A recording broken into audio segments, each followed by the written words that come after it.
नमस्कार दोस्तों, आज हम सुनने जा रहे हैं स्वामी आनंद द्वारा रचित लेख शुक्र तारे के समान, जिसे अनुवादित किया है श्री काशीनाथ त्रिवेदी ने। तो आइए सुनते हैं इस लेख को। आकाश के तारों में शुक्र की कोई जोड़ नहीं। शुक्र चंद्र का साथी माना गया है। उसकी आभा प्रभा का वर्णन करने में संसार के कवि थके नहीं। फिर भी नक्षत्र मंडल में कलगी रूप में इस तेजस्वी तारे को दुनिया या तो ऐन शाम के समय या फिर बड़े सवेरे घंटे 2 घंटे से अधिक देख नहीं पाती। इसी तरह भाई महादेव जी आधुनिक भारत की स्वतंत्रता के ऊषा काल में अपनी वैसी ही आभा से हमारे आकाश को जगमगाकर देश और दुनिया को मुग्ध करके शुक्र तारे की तरह ही अचानक अस्त हो गए। सेवा धर्म का पालन करने के लिए इस धरती पर जन्मे स्वर्गीय महादेव देसाई गांधी जी के मंत्री थे। मित्रों के बीच विनोद में अपने को गांधी जी का सम्मान कहने में और कभी कभी अपने परिचय उनके पीर बावर्ची भिश्ती घर के रूप में देने में वे गौरव का अनुभव किया करते थे। गांधी जी के लिए वे पुत्र से भी अधिक थे।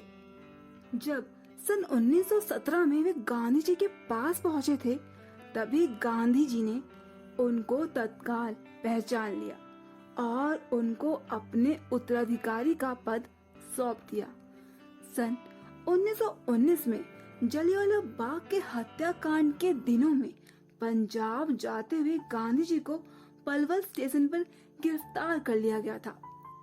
गांधी जी ने उसी समय महादेव भाई को अपना वारिस कहा था। सन 1929 में महादेव भाई असेतु हिमाचल देश के चारों कोने में समूचे देश के दुलारे बन चुके थे। इसी बीच पंजाब में फौजी शासन के कारण जो कहर बरसाया गया था, उसका ब्यौरा रोज रोज आने लगा। पंजाब के अधिकतर नेताओं को गिरफ्तार करके फौजी कानून के तहत जन्म कैद की सजाएं देकर काला पानी भेज दिया गया। लाहौर के मुख्य राष्ट्रीय अंग्रेजी दैनिक पत्र ट्रिब्यूनल के संपादक श्री कालीनाथ राय को 10 साल की जेल की सजा मिली। गांधी जी के सामने जुल्मों और अत्याचारों की कहानियां पेश करने के लिए आने वाले पीड़ितों के दल गामदेवी के मणिमंडल में उमड़ते थे। महादेव उनकी बातों की संक्षिप्त टिप्पणियां तैयार करके उनको गांधी जी के सामने पेश करते थे और आने वालों के साथ उनकी रूबरू मुलाकातें भी करवाते थे। गांधी जी बम्बई के मुख्य राष्ट्रीय अंग्रेजी दैनिक बॉम्बे क्रॉनिकल में इन सभी विषयों पर लेख लिखा करते थे। क्रॉनिकल में जगह की तंगी बनी रहती थी। कुछ ही दिनों में क्रॉनिकल के निडर अंग्रेज संपादक हार्नीमैन को सरकार ने देश निकालने की सजा देकर इंग्लैंड भेज दिया। उन दिनों बम्बई के 3 नए नेता थे, शंकरलाल बैंकर, उमर सोबानी और जमुना दास द्वारकादास। इनमें अंतिम श्रीमती बेसेंट के अनुयायी थे। ये नेता यंग इंडिया नाम का एक अंग्रेजी साप्ताहिक भी निकालते थे, लेकिन उनमें क्रॉनिकल वाले हार्नीमैन ही मुख्य रूप से लिखा करते थे। उनको देश निकाला मिलने के बाद इन लोगों को हर हफ्ते साप्ताहिक के लिए लिखने वालों की कमी रहने लगी।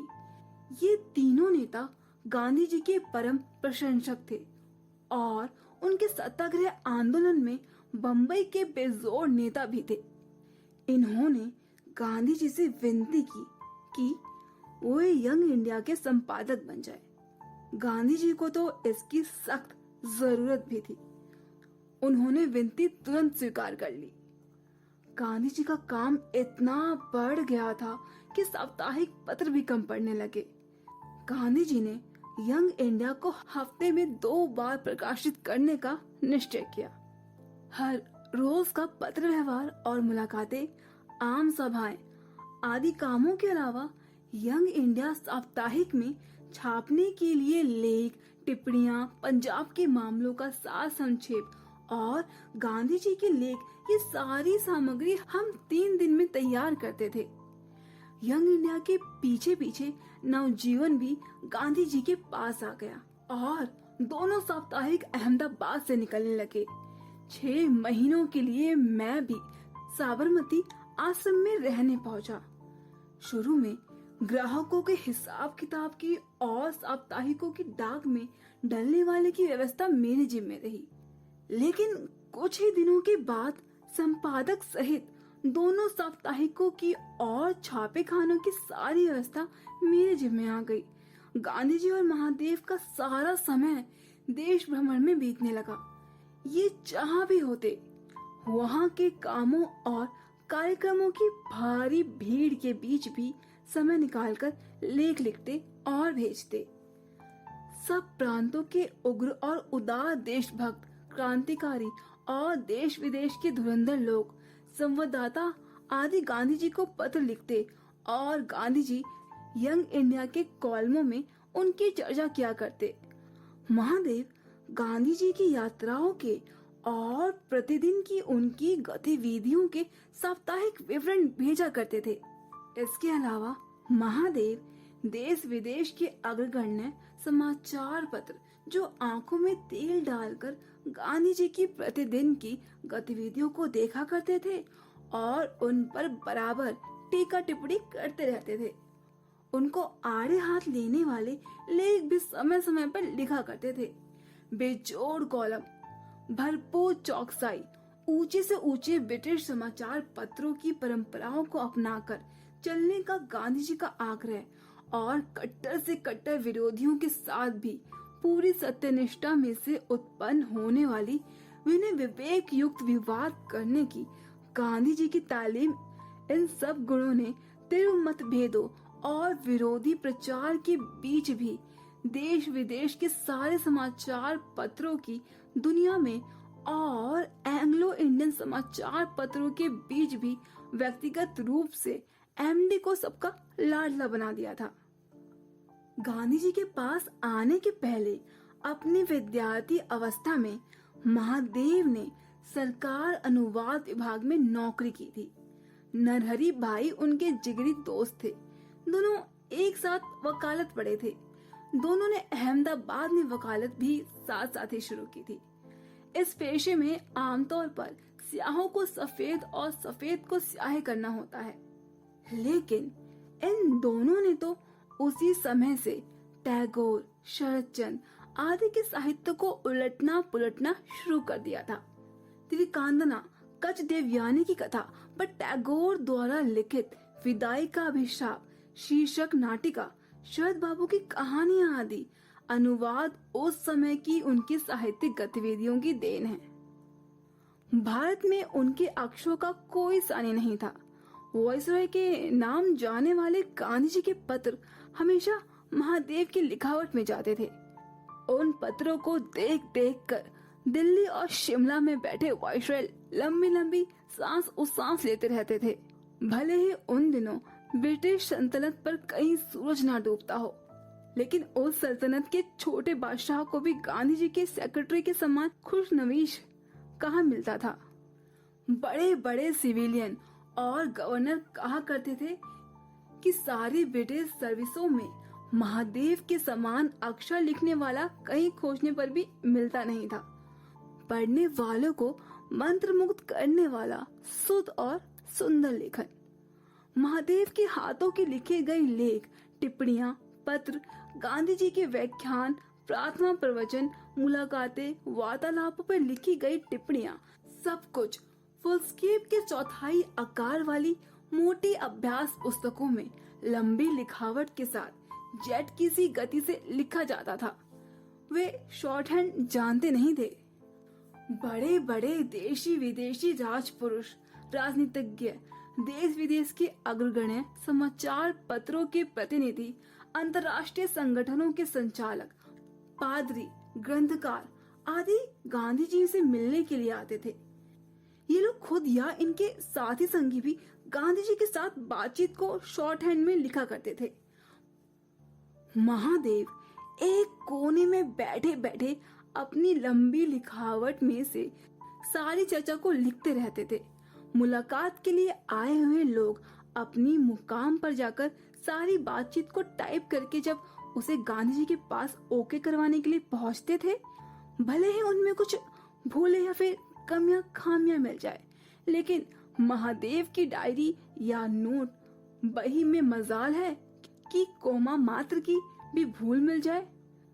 गांधी जी कहते थे, महादेव के लिखे नोट के साथ थोड़ा मिलान कर लेना था ना, और लोग दांतों उंगली दबाकर रह जाते। लुई फिशर और गुंदकर के समान धुरंधर लेखक अपनी टिप्पणियों का मिलान महादेव की टिप्पणियों के साथ करके उन्हें सुधारे बिना गांधी जी के पास ले जाने से हिचकिचाते थे। साहित्यिक पुस्तकों की तरह ही महादेव वर्तमान राजनीतिक प्रभावों और घटनाओं से संबंधित उद्यतन जानकारी वाली पुस्तकें भी पढ़ते रहते थे। हिंदुस्तान से संबंधित देश विदेश की ताजी से ताजी राजनीतिक गतिविधियों और चर्चाओं की नई से नई जानकारी उनके पास मिल सकती थी। सभाओं में, कमेटियों की बैठक में या दौड़ती रेलगाड़ियों के डिब्बों में ऊपर की बर्थ पर बैठकर ठूस ठूस कर भरे हुए अपने बड़े झोले में रखे ताजे से ताजे समाचार पत्र, मासिक पत्र और पुस्तकें वे पढ़ते रहते थे अथवा यंग इंडिया और नवजीवन के लिए लेख लिखा करते थे। लगातार चलने वाली यात्राएं और स्टेशन पर दर्शकों के लिए इकट्ठा हुई जनता के लिए विशाल समुदाय सभाओं, मुलाकातों, बैठकों, चर्चाओं और बातचीत के बीच वे स्वयं कब खाते, कब नहाते, कब सोते, कब अपनी हजामतें रफा करवाते, किसी को इसका कोई पता नहीं चलता था। वो 1 घंटे में 4 घंटे के काम निपटा दिया करते थे। काम में रात और दिन के बीच कोई फर्क शायद ही कभी रहता हो। वे सूत भी बहुत सुंदर काटते थे। अपनी इतनी सारी व्यस्तताओं के बीच भी वे काटना कभी चूकते नहीं थे। बिहार और उत्तर प्रदेश के हजारों मील लंबे मैदान गंगा, यमुना और दूसरी नदियों के परम उपकारी सोने की कीमत वाले काट के बने हैं।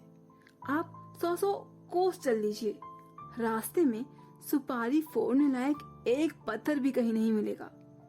इसी तरह महादेव के संपर्क में आने वाले किसी को भी ठेस या ठोकर की बात तो दूर रही, खुरदरी मिट्टी या कंकड़ी भी कभी चुभती नहीं थी।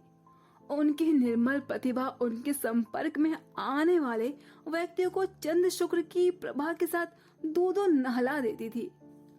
महादेव का समूचा जीवन और उनके सारे कामकाज गांधी जी के एक साथ एक रूप होकर एक तरह गुद गए थे कि गांधी जी से अलग करके अकेले उनकी कोई कल्पना की ही नहीं जा सकती। कामकाज की अनवरत व्यवस्थाओं के बीच कोई कल्पना भी कर न सके। इस तरह समय निकालकर लिखी गई दिन प्रतिदिन की उनकी डायरी की वे अनगिनत अभ्यास पुस्तकें आज भी मौजूद हैं।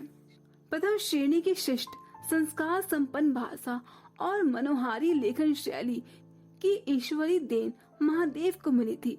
यद्यपि गांधी जी के पास पहुंचने के बाद घमासान लड़ाइयों, आंदोलनों और समाचार पत्रों की चर्चाओं के भीड़ भरे प्रसंगों के बीच केवल साहित्यिक गतिविधियों के लिए ही उन्हें कभी समय नहीं मिला, फिर भी गांधी जी की आत्मकथा सत्य के प्रयोग का अंग्रेजी अनुवाद उन्होंने किया, जो नवजीवन में प्रकाशित होने वाले मूल गुजराती की तरह हर हफ्ते यंग इंडिया में छपता रहा। बाद में पुस्तक के रूप में उनको अनगिनत संस्मरण सारी दुनिया के देशों में प्रकाशित हुए और बिके। सन 1934 से 1935 में गांधी जी वर्धा के महिला आश्रम में और मगनवाड़ी में रहने के बाद अचानक मगनवाड़ी से चलकर शेष गांव से गांव की सरहद पर एक पेड़ के नीचे जा बैठे। उसके बाद वहाँ एक दो झोपड़े बने और फिर धीरे धीरे मकान बनकर तैयार हुए। तब तक महादेव भाई, दुर्गा बहन और ची नारायण के साथ मंगलवाड़ी में रहे। वहीं से वह वर्धा के असह गर्मी में रोज सुबह पैदल चलकर सेवाग्राम पहुंचते थे। वहां दिन भर काम करके शाम को वापस पैदल आते थे। जाते आते पूरे 11 मील चलते थे। रोज रोज का यह सिलसिला लंबे समय तक चला। कुल मिलाकर इसका जो प्रतिकूल प्रभाव पड़ा, उनकी अकाल मृत्यु के कारणों में से वह एक कारण माना जा सकता है। इस मौत का घाव गांधी जी के दिल में उनके जीते जी बना ही रहा। वे भर्तृहरि के भजन की यह पंक्तियां हमेशा दोहराते रहे, एरे जख्म जोगे नहीं जैसे, यह घाव कभी योग से नहीं भरेगा। बाद के सालों में प्यारे लाल जी से कुछ भी कहना होता और गांधी जी उनको बुलाते तो उस समय भी अनायास उनके मुंह से महादेव ही निकलता।